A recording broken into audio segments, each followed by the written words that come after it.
audacious teacher. I'm audacious because I dare to teach in a class filled with fun. I dare to teach children to question and imagine. I impart fair and equal education. And above all, I dare to love all my students. How could I do that? A girl who dropped out of college because she was just too bored to study, who left her answer papers blank in spite of knowing everything. How could I manage all this? Years after school and college, beauty pageants, films, theatres, and super successful sitcoms later, the dropout decided to study again. I was 38, married with 2 sons. I think it was the desperation that moved me to become a teacher. I saw chaos around me. Children suffering in the name of schooling and education. Children suffering because of the lack of schooling and education. And I audaciously decided to reduce the chaos. I decided to teach them all. I am probably the only educator that has taught children from preschool all the way up to postgraduates. Probably the only teacher who's taught in government schools, in elite schools, taught children with schools and without schools. How do I do that? What do I do? I teach life skill education, life skills through drama. The same curriculum. I use the same curriculum for little children in preschools and the same one for young adults in postgraduate. I use the same curriculum for government schools, elite schools, rural, urban, the same curriculum. What exactly is it? It's art in education. But first, let's try to understand education. Education to me is making strong and accurate decisions to problem solve, using creative and critical thinking. Understanding and managing emotions help us to take correct decisions. This aids to a better understanding of self. It empowers us and makes us more empathetic. The cumulative effect is it helps us to thrive as a society. I think this is education that makes some sense because I believe life is the real school of learning. My instinct and my imagination is really strong. It helps me with my lessons, my theories, my classes. But I never leave it at the level of intuition. I never leave my lessons just there. The great Swedish director Ingmar Bergman once said that he never argues with his intuition. But having said that, he doesn't leave it at that level. He follows it up intellectually. You must go deep, dark into the woods where intuition's javelin has landed. And I do just that. I go on foot to where my intuition's javelin has landed. And that's what changes knowing to understanding. Art, imagination, and life skill can make possible personal change, personal transformation. I have a story to tell you about a little girl called Sonal. She was studying in the KGBV. KGBV or Kasturba Gandhi Balika Vidyalaya are a scheme made by the government of India for girls between the age of 10 to 16. These girls come from economical and social backward circumstances. They suffer demons like gender disparity, poverty, and lack of good education.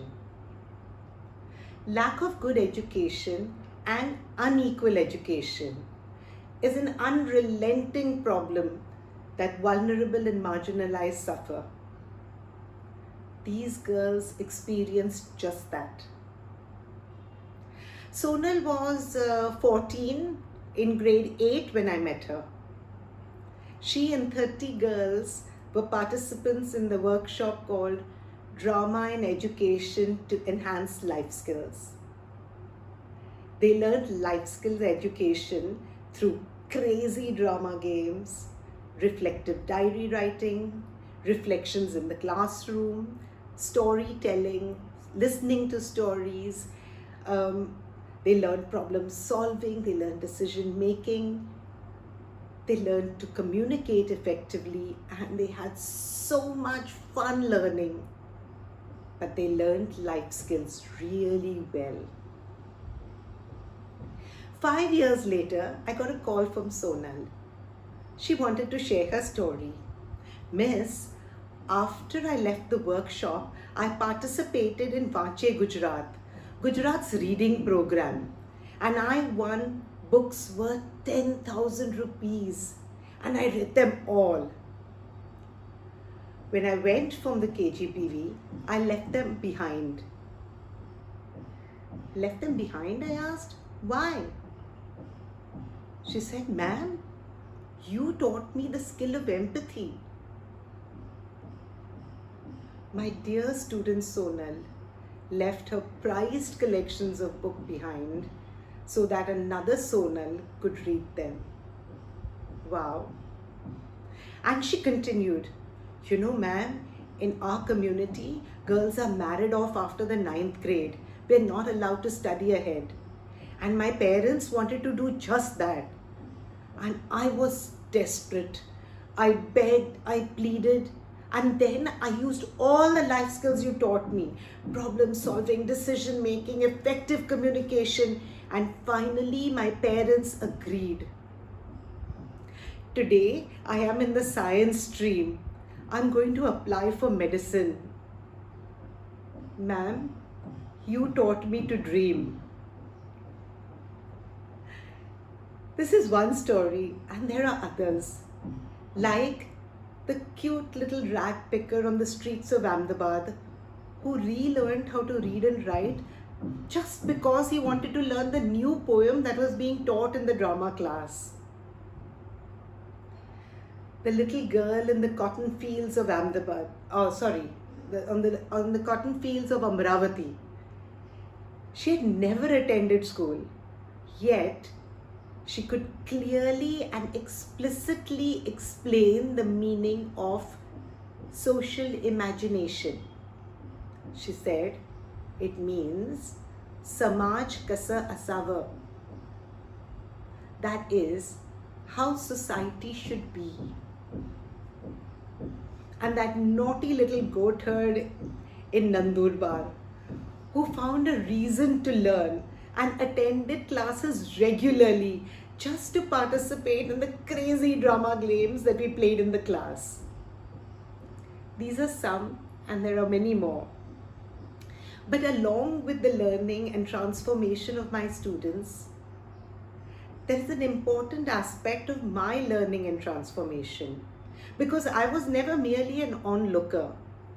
As my life skills matured, so did I. But the journey has not been easy. Peer rejection because I'm not a regular teacher. She's an actor. How can she teach? What does she know? Being sneered at, dismissals, rejections, knockbacks because I come from a privileged family. Sometimes by the system, sometimes by my students. I remember once I travelled 9.5 hours to interior Maharashtra only to learn that the participants of my workshop merely wanted to be photographed with me, and then they planned to send me back to the big city I came from. How dare she try to teach us?